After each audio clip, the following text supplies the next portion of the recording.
당황스럽게도 쉽지 않은 찬양인데 부활하신 주님 그리고 재림의 주님을 기다리면서 우리가 함께 가져가는 그런 찬양의 내용입니다. 함께 찬양하겠습니다. 우리는 모두 다 주님의 증인.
받으시고 부활하셨고 또 다시 오신다고 약속하신 그 하나님을 믿으면서 이 시간 하나님의 독생자 찬양하겠습니다.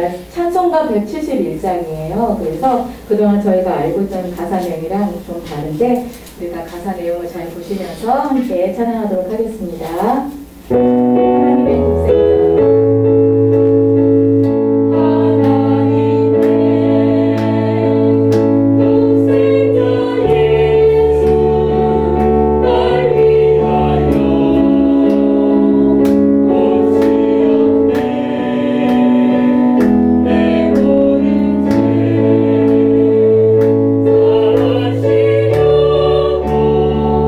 십자가 지셨으나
이름 찬양, 예수 이름 찬양. 예수 이름 찬양, 예수 이름 찬양. 내 반석, 나의 산성, 나의 구원자 주 의지하리. 예수 이름 찬양, 예수 이름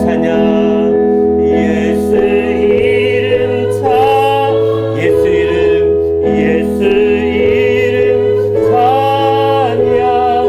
내 반석, 나의 산성, 나의 구원자 주 의지하리. 예수 이름 찬양.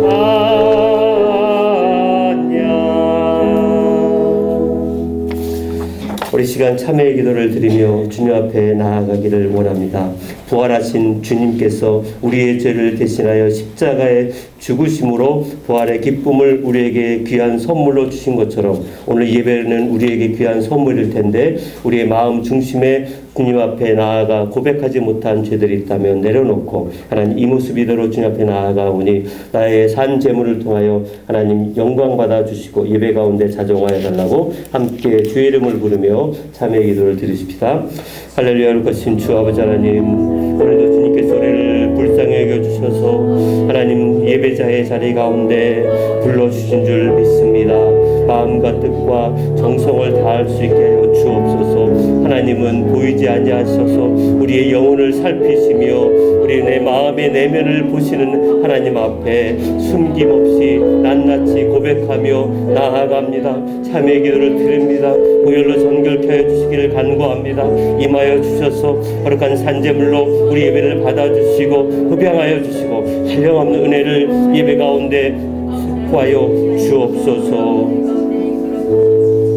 우리는 그리스도 안에서 그의 은혜의 풍성함을 따라 그의 피로 말미암아 속량 곧 죄사함을 받았느니라. 아멘. 성시 교독합니다. 교독문 133번 부활절 첫 번째라고 하는 성시 교독 133번 부활절 첫 번째 성시 교독합니다. 하나님께서 그를 사망의 고통에서 풀어 살리셨으니 우리 주 예수 그리스도로 말미암아 우리에게 승리를 주시는 하나님께 감사하노니 그러므로 내 사랑하는 형제들아 견실하여 흔들리지 말고 항상 주의 일에 더욱 힘쓰는 자들이 되라. 이 말을 할 때에 예수께서 친히 그들 가운데 서서 이르시되 너희에게 평강이 있을지어다 하시니 그들이 놀라고 무서워하여 그 모든 것을 영광으로 생각하는지라. 예수께서 이르시되 어찌하여 두려워하며 어찌하여 마음에 의심이 일어나느냐. 내 손과 발을 보고 나의 줄을 알라. 또 나를 만져보라. 영은 살과 뼈가 없으되 너희 보는 바와 같이 나는 있느니라. 그러나 이제 그리스도께서 죽은 자 가운데서 다시 살아나사 잠자는 자들의 첫 열매가 되셨도다. 예수께서 이르시되 나는 부활이요 생명이니 나를 믿는 자는 죽어도 살겠고 무릇 살아서 나를 믿는 자는 영원히 죽지 아니하리니 이것을 네가 믿느냐. 이를 주여 그러하오이다. 저는 그리스도시요 세상에 오시는 하나님의 아들이심을 생각하나이다. 아멘. 우리 새 번역 사도신경으로 우리의 신앙을 고백합니다. 나는 전능하신 아버지 하나님 천지의 창조주를 믿습니다. 나는 그의 유일하신 아들 우리 주 예수 그리스도를 믿습니다. 그는 성령으로 잉태되어 동정녀 마리아에게서 나시고 본디오 빌라도에게 고난을 받아 십자가에 못 박혀 죽으시고 장사된 지 사흘 만에 죽은 자 가운데서 다시 살아나셨으며 하늘에 오르시어 전능하신 아버지 하나님 우편에 앉아 계시다가 거기로부터 살아있는 자와 죽은 자를 심판하러 오십니다. 나는 성령을 믿으며 거룩한 공교회와 성도의 규제와 죄를 용서받는 것과 몸의 부활과 영생을 믿습니다. 아멘.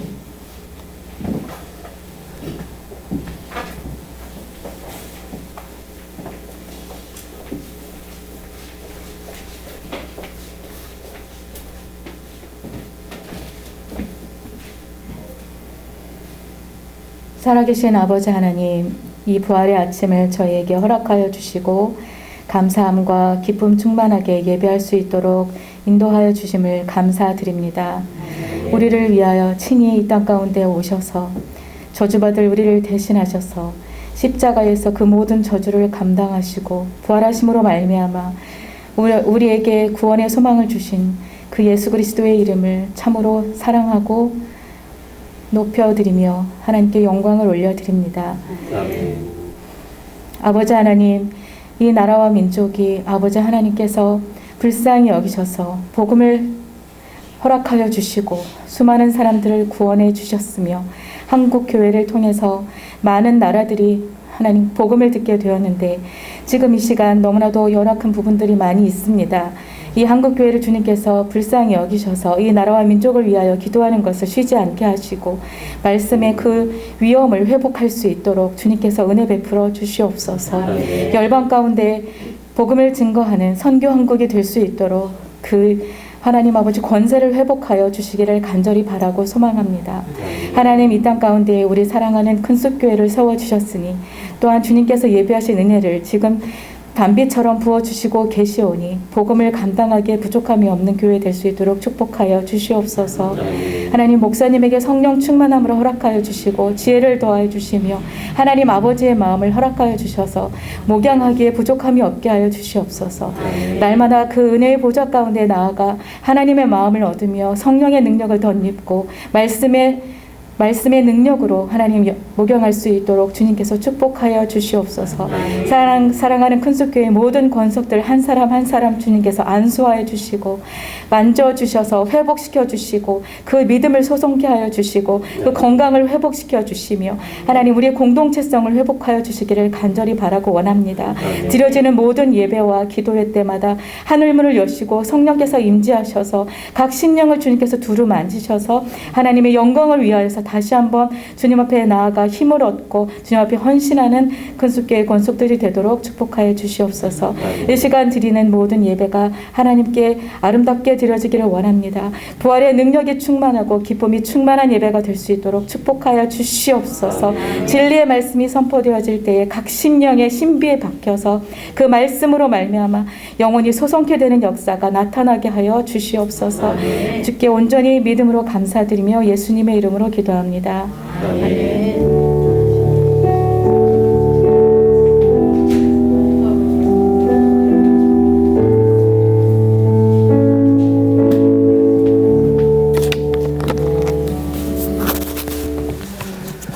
예, 광고 드립니다. 오늘은 죽음을 이기신 예수님의 부활을 기념하는 감사 예배를 드립니다. 2부 예배에 입교 문답식을 거행합니다. 전주경 최지민 학생이 4주 동안 줌으로 교육을 받았습니다. 또한 2부 예배 후에 4월달 생일 축하 시간도 갖습니다. 밑에 생일자들을 참고하시고 축하해 주시기를 바랍니다. 오늘 예배 후에는 이제 떡을 제공해 드릴 텐데 서영철 집사님이 감사한 마음으로 떡을 제공해 주셨습니다. 또한 여러분 봉사부에서 어제 열심히 이 감자탕하고 식혜를 좀 만들었는데요. 각 가정별로 이렇게 드리니까요. 교회에서 먹은 게 아니고 집에 가져가셔서 가족들과 함께 맛있게 드실 수 있기를 바랍니다. 부활절 구운 계란도 함께 받으시길 바랍니다. 다음 돌아오는 토요일 4월 10일은 일여전도의 교회 청소입니다. 그리고 동서울로의 봄 정기노회는 4월 12일, 13일에 있고요. 한 가지 빠진 광고는 주보 3면에 보시면 4월달 필독 도서 안내가 있습니다. 보시고 신앙서적을 열심히 읽으시기를 바랍니다. 오늘 찬송 165장 주님께 영광 다시 사신 주 165장입니다.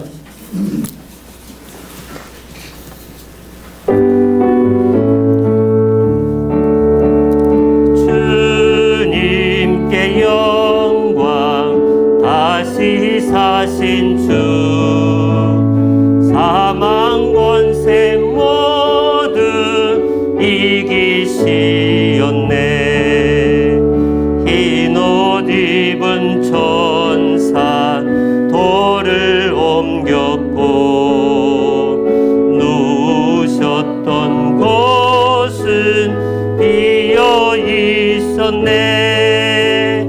주님께 영광. 다시 사신 주. 사망 권세 모두 이기시었네.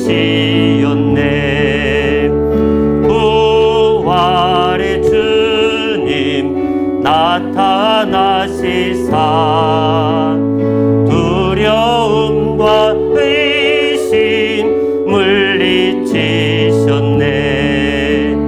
주의 교회 기뻐 찬송하여라.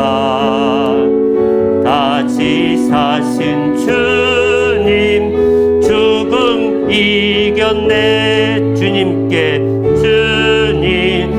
영광. 다시 사신 주. 사망 권세 모두 이기시. 생명의 임금, 생명의 임금, 영광의 주님. 주님 없는 삶은 헛될 뿐이라. 주의 사랑 외로 세상 이기고 요단과 언양 가게 하소서. 주님께 영광. 다시 사신 주. 사망 권세 모두 이기시었네. 기도하십시다. 우리를 의롭다 하시기 위하여 살아나신 주님, 오늘 이 아침에 부활의 기쁨을 함께 나누고자 예배의 자리 가운데 나아갑니다. 아버지 하나님, 임하여 주셔서 우리 예배를 받아 주옵소서. 귀한 예물을 드리는 손길들이 있사오며 우리의 시간과 우리의 마음과 우리의 삶을 드리고자 애쓰는 주의 사랑하는 권속들에게 한량없는 하나님의 복을 허락하여 주옵소서. 날마다 삶을 살아가며 기뻐하며 감사하며 이제는 부활하신 다시 오실 주님을 고대하며 살아가는 참된 신앙인의 삶이 되게 하여 주옵소서. 예수님의 이름으로 기도합니다. 아멘. 오늘 말씀은 마태복음 28장 1절부터 10절까지입니다. 마태복음 28장 1절부터 10절까지 우리 성경 함께 찾아서 마태복음 28장 1절부터 10절을 교독합니다. 안식일이 다 지나고 안식 후 첫날이 되려는 새벽에 막달라 마리아와 다른 마리아가 무덤을 보려고 갔더니 큰 지진이 나며 주의 천사가 하늘로부터 내려와 돌을 굴려내고 그 위에 앉았는데 그 형상이 번개 같고 그 옷은 눈같이 희건을 지키던 자들이 그를 무서워하며 떨며 죽은 사람과 같이 되었더라. 천사가 여자들에게 말하여 이르되 너희는 무서워하지 말라. 십자가에 못 박히신 예수를 너희가 찾는 줄을 내가 아노라. 그가 여기 계시지 않고 그가 말씀하시던 대로 살아나셨느니라. 와서 그가 누우셨던 곳을 보라. 또 빨리 가서 그의 제자들에게 이르되 그가 죽은 자 가운데서 살아나셨고 너희보다 먼저 갈릴리로 가시나니 거기서 너희가 배우리라 하라. 보라, 내가 너희에게 일렀느니라 하거늘 그 여자들이 무서움과 큰 기쁨으로 빨리 무덤을 떠나 제자들에게 알리려고 다름질할세. 예수께서 그들을 만나 이르시되 평안하냐 하시거늘 여자들이 나아가 그 발을 붙잡고 경배하니 이에 예수께서 이르시되 무서워하지 말라. 가서 내 형제들에게 갈릴리로 가라 하라. 거기서 나를 보리라 하시니라. 아멘. 자, 우리 앞뒤자우로 오늘 부활절이니까요. 예수님 부활하셨습니다. 예. 자, 한 번 더 힘차게 예수님 부활하셨습니다. 예수님 부활하셨습니다. 예. 우리의 믿음 가운데도 예수님 부활에 대한 그 확신이 더 내 마음을 좀 뜨겁게 그렇게 작용할 수 있기를 주의 이름으로 축원드립니다. 여러분이 부활하셨다라고 하는 것은 정말 그 어떤 기적과도 비교할 수 없을 엄청난 기적일 것입니다. 자, 그런데 이런 부활의 기적이 어떤 영향력을 미쳤을까요? 특별히 부활의 영향에 엄청난 그 영향을 받고 변화된 사람들 중에 아마 이 사람만큼 변화받은 사람이 어디 있을까 싶을 정도로 대단한 사람이 예수의 부활로 말미암아 180도 달라진 삶을 살았는데 그 사람이 누구냐? 그 이름도 유명한 갈릴리 다소 출신 사울이라고 하는 사람입니다. 사도행전이나 서신서를 보면 사울은 이름이 변하여 바울이 됐지만 사울이라고 하는 이 사람은 바리새인 중에 바리새인이요. 당대의 가말리알에서 공부를 했으며 그의 시민권은 로마 시민권, 유대인이자 로마 시민권도 있고 그는 바리새파 중에서도 마치 그 행동대장처럼 이 당시 예수교 믿는 사람들을 잡아 죽이기까지 하는데 심지어 그 초대교회 첫 7 집사 중에 스데반 집사가 돌에 맞아 죽는 것에 대해서 그는 당당하게 증인이 되어 마땅히 죽어야 한다라고 할 정도로 예수 믿는 사람들에게는 가장 두려운 존재 중에 한 사람이 바로 이 사울이라고 하는 이름이 변한 바울이었습니다. 그런 이 바울이 예수를 어떻게 믿고 변화가 됩니까? 바로 부활하신 예수님을 만난 것 때문에. 그래서 고린도전서 15장에 가보면 맨 나중에 만삭되지 못한 나에게도 보이시고 라고 하면서 자기가 부활하신 예수님을 만난 거에 대한 그 확고한 신앙이 사도 바울을 바울로 바꾸게 했다는 것입니다. 여러분, 이 사울이 변하여 바울이 된 이 엄청난 변화 때문에 에버딘 대학의 교수인 아키발드 맥불이라고 하는 교수는 바울에 대해서 이렇게 기술했어요. 알렉산더 왕과 나폴레옹의 업적이 크다고 하지만 바울의 업적 앞에서는 별로 중요하지 않을 정도로 무색한 것이다. 다시 말하면 사도 바울의 변화는 알렉산더 왕 그리고 나폴레옹보다 더 엄청난 영향을 미쳤다. 왜 그렇습니까? 이 당시에 그 모든 삶의 끝이라고 하는 저 서쪽 끝에까지 가서 복음을 전했던 그 인물이 바울이었고 그와 같은 복음이 그 서쪽 끝으로부터 시작해서 영국을 거쳐서 다시 대서양을 건너서 미국으로 와서 오늘 우리에게까지 오는 일들에 엄청난 영향을 미쳤던 사람이 바로 사도 바울입니다. 그러하기에 예수 믿는 사람들은 예수님 다음으로 사도 바울을 잊을래야 잊을 수 없는 것은 그 신앙의 놀라운 역사가 내게도 올 수 있도록 자신의 평생의 삶을 그렇게 헌신했기에 가능했던 것입니다.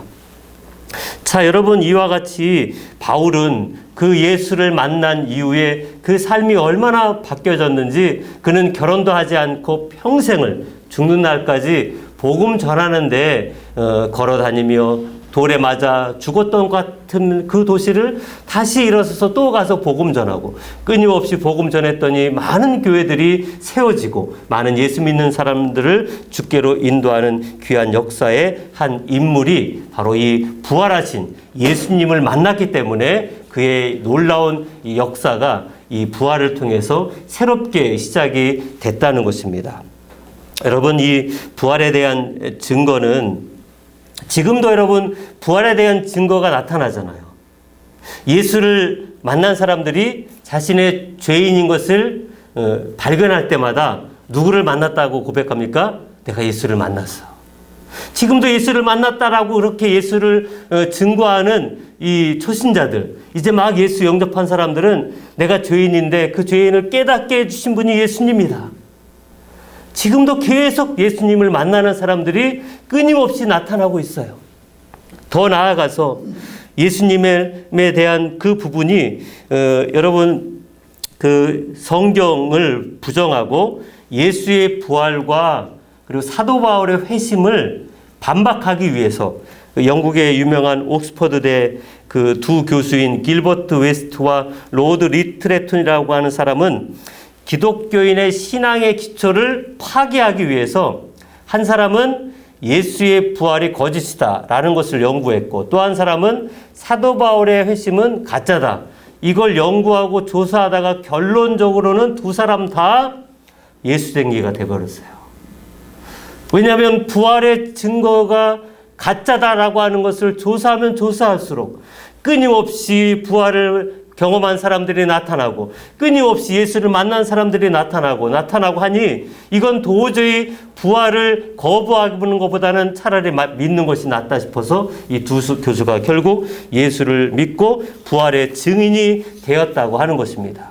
또한 미국의 법률가인 프랭크 모리슨이라고 하는 사람도 똑같이 예수의 부활은 헛된 것이다, 이 누가 돌을 옮겼는가라고 하는 책을 쓰면서 그는 반박하고 부정하기 위해서 책을 쓰려고 준비했다가 결국에는 누가 돌을 옮겼는가는 복음서를 통해서 예수의 부활을 증거하는 변증 책이 되었다고 하는 것입니다. 이렇게 여러분, 부활의 주님을 만나면 도저히 바뀔 것 같지 않은 사람이 변화되는 놀라운 기적은 2000년 전만이 아니고 지금도 우리에게도 부활의 주님을 사모하고 부활의 주님을 만나고자 애를 쓸 때 하나님 나를 변화시킬 줄 믿습니다. 오늘 말씀을 통해서 우리는 예수 믿는 모든 사람들은 반드시 부활의 증인이 되어야 되는데, 오늘 말씀을 통해 어떻게 부활의 증인이 될 것인가 우리 함께 살펴보도록 하십시다. 첫째는 같이 읽을까요? 시작. 예수님의 십자가 지심에 함께 하는 것이다. 부활 신앙은 어디부터 시작이 되냐면 예수님의 십자가의 지심에 함께 하는 것부터 부활 신앙이 시작됩니다. 오늘 본문 말씀 5절 말씀에 가보시면 같이 읽을까요? 시작. 천사가 여자들에게 말하여 이르되 너희는 무서워하지 말라. 십자가에 못 박히신 예수를 너희가 찾는 줄을 내가 아노라. 자, 예수님의 부활하심을 제일 먼저 목격한 사람들은 예수님의 제자들이 남성 제자들이 아니고 예수님의 여성 제자들입니다. 이 제일 먼저 목격했던 이 사람들은 우리 어제 말씀에 보면 마태복음 27장 끝에 봤는데, 거기서 보시면 예수님이 죽으시고 그 시체를 달라고 했던 아리마대 요셉을 따라가서 어디에 묻혀 있는지를 끝까지 참관했던 사람들이 바로 이 막달라 마리아와 함께 따라 있는 마리아들입니다. 그러하기에 이들은, 다른 제자들은 다 부인하고 도망갔지만 끝까지 주님의 십자가 지심에 함께 동참하고 그 주님의 죽으심이 어디 있는지를 알고, 그래서 예수님 그 새벽에 이들은 부활할 거를 바라보고 간 것 같지는 않아요. 시체를 갑자기 막 수습했기 때문에 더 잘 수습하기 위해서, 그래서 그 여인들은 새벽같이 그 예수님의 시신을 잘 정결하게 깨끗하게 하기 위해서 많은 걸 준비해서 새벽에 가면서 마음으로는 이런 걱정인 거예요. 아이고, 가긴 가는데 저 무거운 돌 무덤을 누가 우리를 위해서 옮겨줄까? 그 돌무덤 앞에 지키고 있는 그 무시무시한 군병들이 그 여인들의 말을 들어줄지 안 들어줄지 몰라서 혹시라도 커피 한 잔과 맛있는 거를 준비해 갔을지도 모르죠. 어쨌든 이렇게 부활의 첫 목격자가 된 사람들은 1절 말씀에 가보면 아까 말씀드린 것처럼 새벽에 막달라 마리아와 다른 마리아가 갔다. 다른 요한복음이나 마가복음에는 그 이름들도 쭉 설명되어 있습니다. 말씀드린 것처럼 이들은 예수님의 그 부활의 첫 목격자이자 예수님의 십자가의 지심의 마지막까지 함께하였던 것 우리가 기억할 것입니다. 그런 것처럼 여러분, 이렇게 부활에 대한 생각하지 못하고 갔음에도 불구하고 그 새벽에 갔더니 어떻게 됐어요? 예수님은 온데간데 없고, 다시 말하면 예수님은 부활하셨다라고 하는 것을 이들이 목격합니다. 자, 2절 말씀에 가보면 같이 읽습니다. 시작. 큰 지진이 나며 주의 천사가 하늘로부터 내려와 돌을 굴려내고 그 위에 앉았는데, 마태복음에만 이 부분이 들어있는데 예수님 부활하실 때에 어떤 자연계의 놀라운 역사가 나타났냐면, 큰 지진이 나서 그 엄청난 돌문이 열려져서 예수님의 부활하심을 이 자연계가 하나님의 놀라운 섭리로 인하여 역사하게 되었다. 여러분, 아까 5절에서도 천사는 십자가에 못 박혀 죽으신 예수님을 찾는 여인들에게 예수님이 살아났다라고 이렇게 전했습니다. 예수님 고난의 길을 끝까지 쫓아가야 될 제자들은 온데간데 없고, 사회적으로 또 종교적으로 당시에 항상 소외되어 있던 여인들이 그 십자가의 자리를 마지막까지 지켰기에 이 새벽같이 그 무덤에 찾아갈 수 있는 믿음의 용기가 생겼다고 하는 것입니다. 그러하기에 우리는 지금도 십자가 앞에 나아가기를 주저하지 않을 때 하나님은 예수 부활에 대한 경험을 우리들에게도 허락해 줄 줄 믿습니다.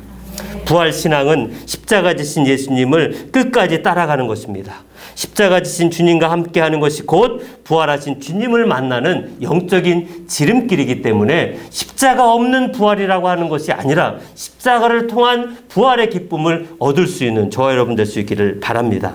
여러분, 사실 이 자리에는 그 어떤 제자들보다 자신만만했던 사실 베드로가 제일 먼저 그 새벽에 찾아갔어야 함에도 불구하고 베드로도 없었고, 또 예수님 좌우 옆에 야고보와 요한은 어머니까지 대동해서 예수님 높은 자리에 올라갈 때 우리가 양옆에 있겠습니다 라고 그렇게 했음에도 불구하고 정작 예수님 계셔야 될 그 십자가의 자리에는 또한 야고보 요한도 있지 않았습니다. 그런 것처럼 여러분, 우리는 이 고난이 없는 부활은 있을 수 없다라고 하는 것을 보며 우리에게 삶의 실패와 좌절이 없을 수는 없겠지만 그것으로 인하여 인생이 끝나는 것이 아니라 그걸 통해서 오히려 주님 앞에 엎드려 주의 은혜를 구하게 된다면 실패와 좌절이 나를 끝까지 나랑으로 떨어뜨리는 것이 아니고 그 나랑 끝자리에서 주님 앞에 엎드려 간구할 때 하나님이 놀라운 은총으로 우리를 부활의 기쁨에 참여시킬 줄 믿습니다. 우리가 살아가는 이 삶에는 끊임없는 삶의 지뢰밭과 같은 어려움들이 놓여 있고, 사단 마귀는 끊임없이 구원에서 떨어지도록 우리를 미혹하고 넘어지게 할 때 우리가 붙들 수 있는 그 확고한 신앙은 예수님이 십자가에서 죽으셨지만 부활하셨다라고 하는 이 부활의 목격자 된 삶이 우리의 모든 어려움들을 이겨나갈 수 있는 영적인 원동력이 되는 줄 여러분 확실하게 믿을 수 있기를 주님의 이름으로 축원합니다. 우리 두 번째는요, 같이 읽을까요? 시작. 예수님의 부활을 말씀대로 믿는 것이다. 다시 한번요, 예수님의 부활을 말씀대로 믿자. 우리 6절 말씀이죠. 같이 읽겠습니다. 그가 여기 계시지 않고 그가 말씀하시던 대로 살아나셨느니라. 와서 그가 누우셨던 곳을 보라. 마치 여러분, 이 천사들은 예수님의 그 무덤 앞에서 부활 전시장, 이걸 딱 만들어 놓고 와서 보세요. 보시면서 이 천사들이 끊임없이 강조하는 것은 예수님이 그 전부터 갈릴리에서부터 내가 죽을 것이지만 다시 살아날 것이다 라고 계속 이야기했던 것을 기억나게 합니다. 아마 그 이야기를 들었을 때 이 여인들은 상당히 격양됐을 것 같아요. 아니, 베드로 사도가 그 얘기를 들었을 텐데 우리한테 왜 얘기를 안 해줬을까? 물론 이 여인들도 들었긴 했습니다만 지금 이 새벽에 오고 있었던 그 여인들도 말씀드린 것처럼 부활하신 주님을 목격하기 위해서 간 것이 아니기 때문에 그 예수님의 그 말씀의 역사를 그들이 미처 깨닫지 못하였는데, 그 예수님이 어느 때에 그들에게 이 부활할 것이다, 내가 십자가에 죽을 것이다, 어느 때 이와 같은 이야기를 했었을까요?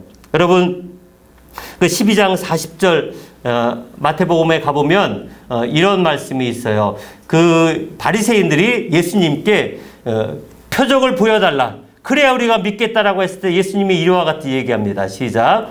요나가 밤낮 사흘 동안 큰 물고기 뱃속에 있었던 것과 같이 인자도 밤낮 사흘 동안 땅 속에 있으리라.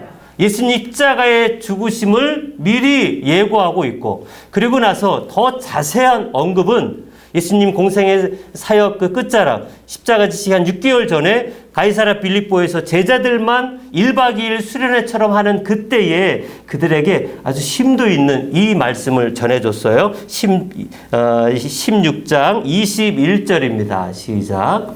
이때로부터 예수 그리스도께서 자기가 예루살렘에 올라가 장로들과 대제사장들과 서기관들에게 많은 고난을 받고 죽임을 당하고 제3일에 살아나야 할 것을 제자들에게 비로소 나타내시니, 여러분 이 말씀을 가만히 보시면 너무 자세하잖아요.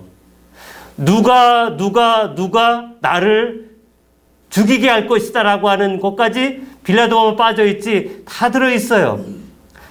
예수님은 분명하고 정확하게 제자들에게 언지를 해주었고 이야기를 해주었고, 그 이후에도 끊임없이 십자가의 죽으심의 고난과 부활에 대한 메시지를 전했음에도 불구하고 이들은 그들의 마음이 온통 이스라엘의 정복, 나에게 가장 좋은 자리, 이런 것으로 인하여 예수님의 말씀은 한 귀로 듣고 한 귀로 흘러버린, 그래서 그 말씀의 역사가 그들을 붙들지 못한 그런 안타까움이 되어 버렸던 것입니다.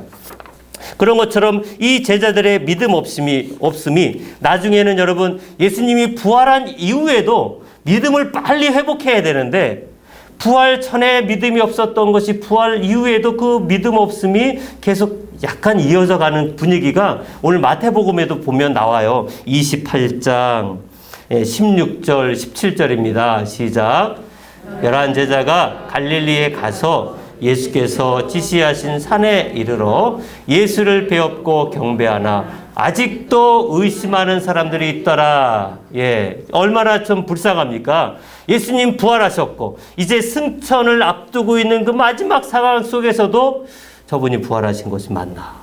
아니 우리 저분이 잠시 기절했다가 다시 일어나서 오신 건 아닌가 하고 하는 이런 의심을 갖고 있는 사람들이 있다라고 한다면, 십자가 지시는 고난의 자리에 함께하지 못한 것도 결국 부활에 대한 믿음이 없었기 때문인데, 부활하신 이후 이제 승천을 앞두고 있는 마지막 상황 속에서도 그들이 부활에 대한 믿음이 자리 잡기가 이렇게 쉽지 않다고 한다면, 여러분 오늘 우리들도 매년마다 하나님이 교회를 통해서 부활절을 다시 고난주간을 다시 하게 하시는 이유는, 그렇게 해도 부활 신앙이 내 안에서 역사하지 못하는 일들이 우리에게도 끊임없이 비일비재할 것 아니겠습니까?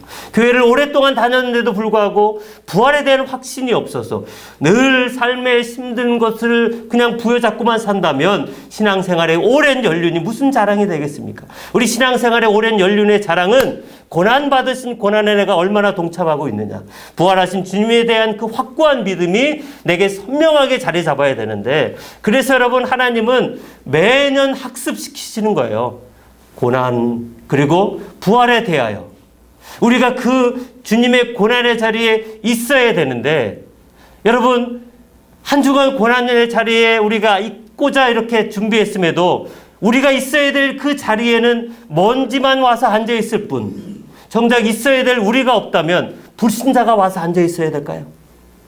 그 자리에 없다면 결국 부활의 기쁨도 맞이하기는 쉽지 않다는 것입니다. 그러하기에 매년 반복된다 그래서 올해 또 그냥 교회에서 하나보다, 교회에서 또 행사하나보다 이렇게 치부하는 것은 결국 내 믿음 없음에 대한 연속만 계속 가중될 뿐이지, 신앙의 연륜은 나에게 아무짝에도 쓸모없는 것이 된다면 하나님 앞에 섰을 때 얼마나 억울하겠습니까? 그러하기에 여러분 우리는 다시금 부활의 기쁨의 회복을 달라고 간구하고 십자가 앞에 엎드려서 주님의 부활하심은 나를 변화시킬 정도가 아니라 내 인생, 남은 인생도 정말 주님 위해서 아낌없이 들어져서 사용될 수 있도록 그렇게 주님 앞에 나아가 부르짖고 간구할 때 부활의 기쁨과 영광이 자리에 우리도 함께 동참할 수 있는 줄 믿습니다. 그러기에 여러분 이 부활은 일시적인 교회 행사로서 오늘만 부활하셨습니다 하고 끝날 게 아니라 1년 365일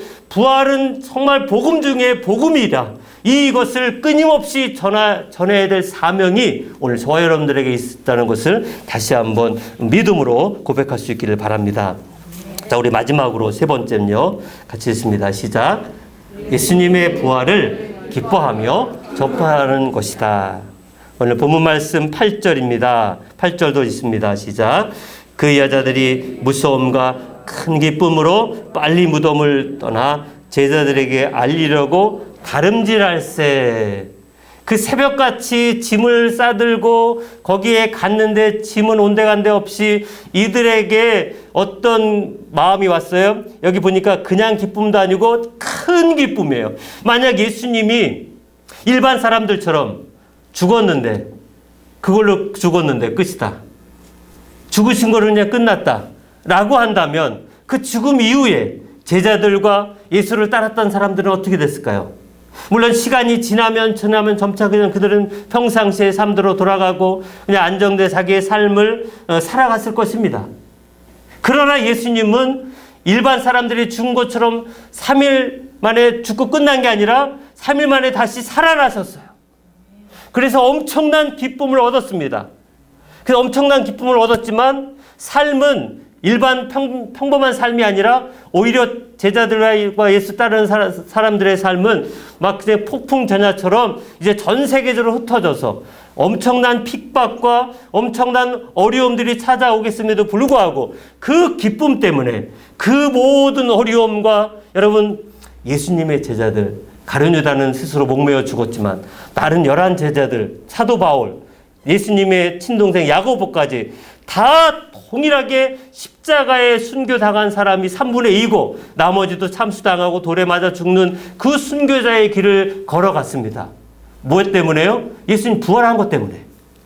오히려 여러분, 부활했지만 삶은 오히려 엄청난 핍박과 고통과 순교의 길이 놓여 있음에도 불구하고 그것을 당당하게 이겨나갈 수 있는 그 엄청난 에너지, 힘은 큰 기쁨이 이들을 이끌어갈 수 있었기 때문에 가능한 줄 믿습니다.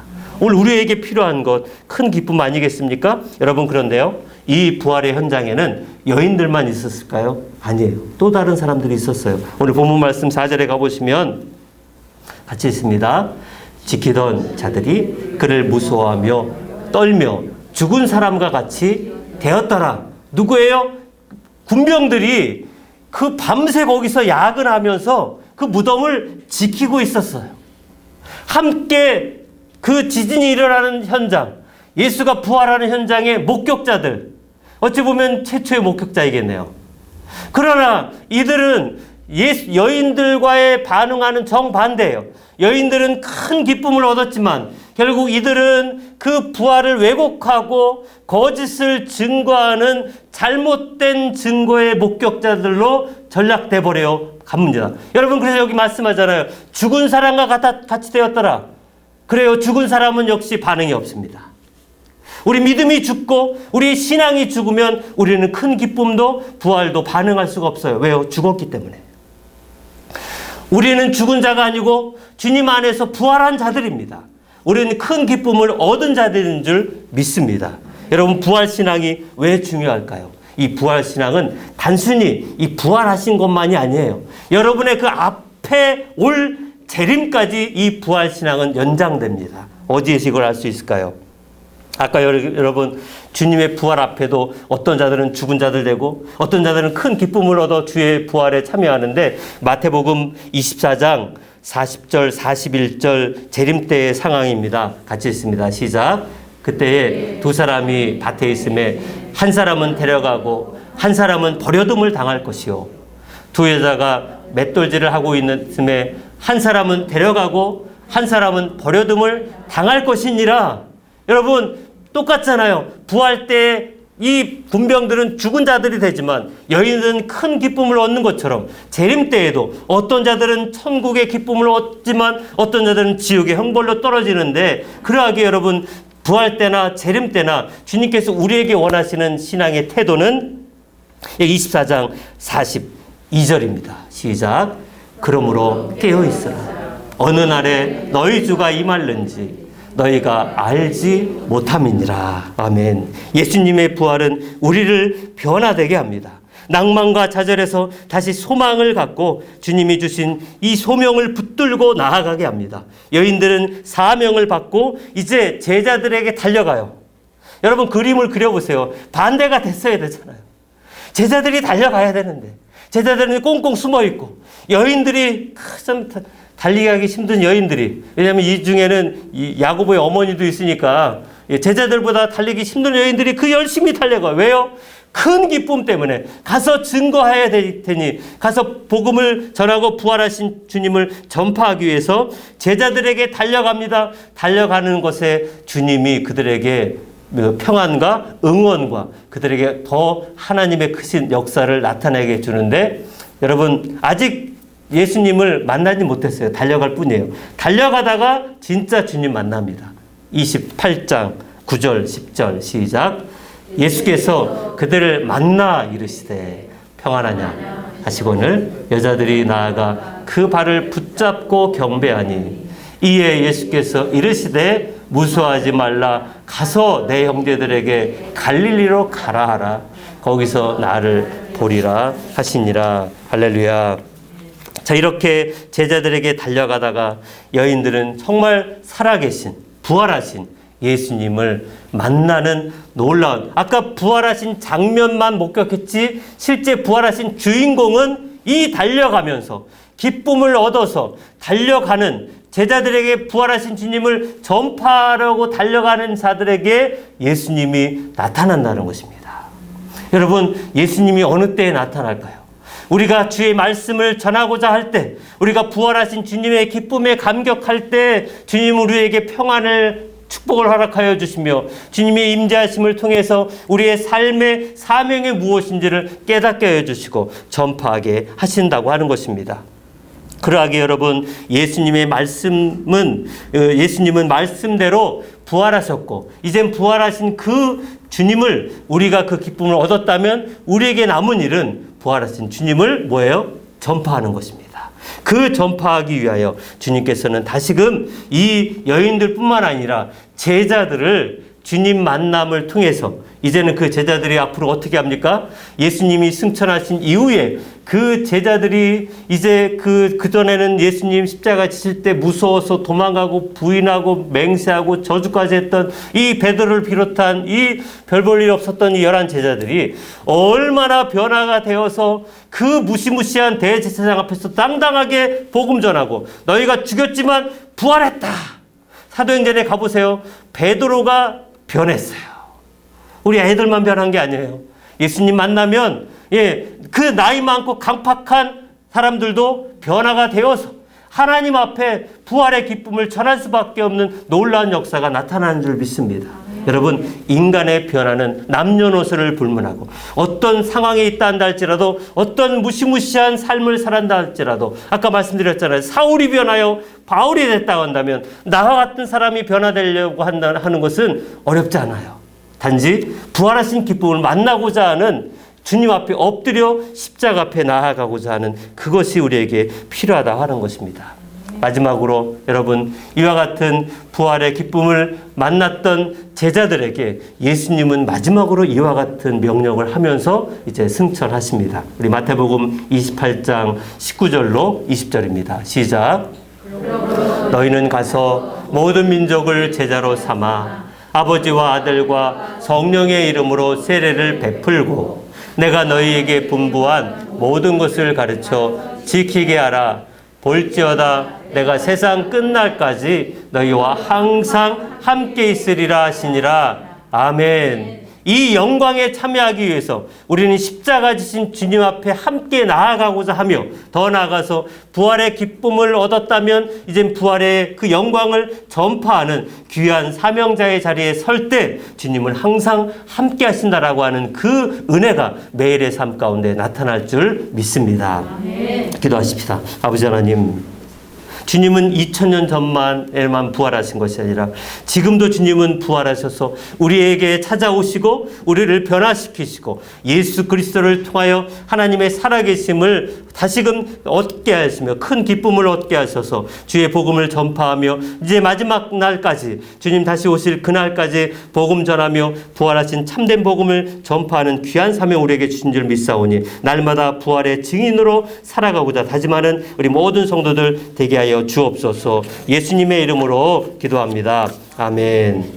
우리 아까 처음에 불렀던 주님의 증인, 우리는 모두 다 다시 한번 찬양하면서 저와 여러분들도 주님의 증인으로서 우리가 어떻게 살아가야 되는지 다짐하며 우리 고백하시는 시간 가지십시다. 우리는 모두 다 주님의 증인, 땅끝까지 이르러 주 복음 전하세. 우리는 모두 다 주님의 증인, 땅끝까지 이르러 주 복음 전하세. 죄인 위에 십자가 지신 고난의 주님, 사망 권세 이기고 사신 부활의 주, 다시 오심 약속하신 재림의 주님, 땅끝까지 이르러 주 복음 전하. 우리는 모두 다 주님의 증인, 땅끝까지 이르러 주 복음 전하세. 우리는 모두 다 주님의 증인, 땅끝까지 이르러 주 복음 전하세. 죄인 위에 십자가 지신 그날의 주님, 사망 권세 이기고 사신 부활의 주, 다시 오실 약속하신 재림의 주님, 땅끝까지 이르러 주 복음 전하세. 주님 전하세.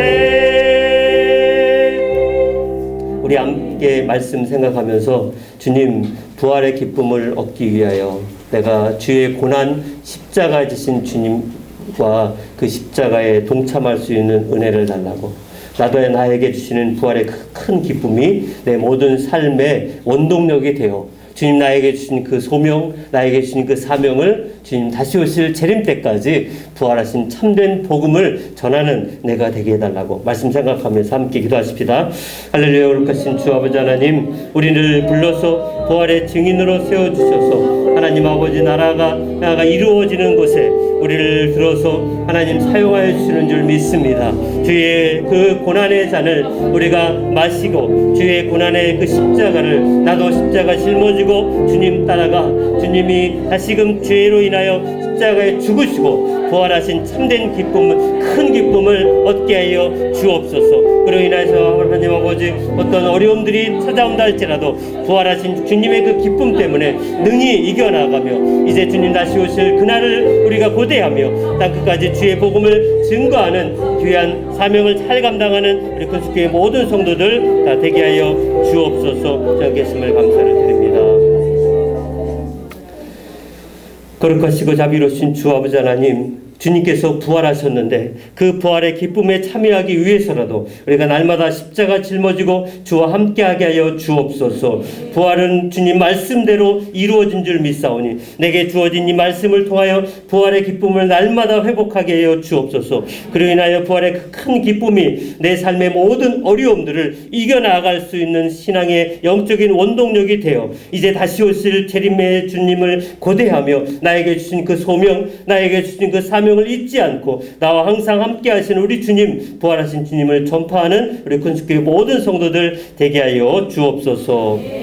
이제는 나를 죄악 가운데서 구원하여 주신 예수 그리스도의 은혜와 하나님 아버지의 무궁하신 사랑과 성령 하나님의 교통하심과 인도하심이 십자가에 죽으시고 부활하신 예수 그리스도의 증인이 되고자 다짐하며 돌아가는 주의 자녀들 머리 위에 이제로부터 영원토록 함께 있을지어다. 아멘.